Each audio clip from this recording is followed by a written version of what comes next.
Кытай инвесторларга деп 49 жылга биздин жерлерибиз кетип атат да. Бул эмне дегени? Бул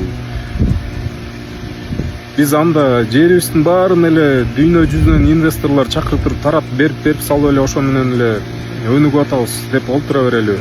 Андан соң 22 июлда УКМКга суракка чакырылганын, ал эми 23 июлда сурактан чыгып келгенин билдирген. Канды соруп, кысым кылган бул бийлик кыргыздарды мекенине баткырабы?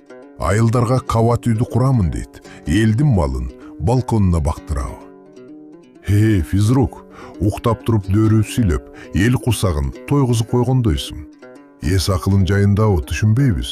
Эмне үчүн биз жакшына ойлонбойсуң? Айыл эли мал жан менен жанын багат. Күнү түнү тала атытып, нанын табат. А сен болсо жер үйлөрүн чанам дейсиң. Эгер антсең, дыйкандарың кайда барат? Өзгөлөргө 50 жылдап жерди сатып, өзүбүздү талап тонап кордойсуңар. Алкымыңар ушунчалык тойбос беле? Айткылачы деге, эмнени ойлойсуңар? Элди кыйнап, жерди сатып душман сымал. Эл ырысы, жер акчасы капчыгында. Өзүң байсың, а бирок элиң жарды.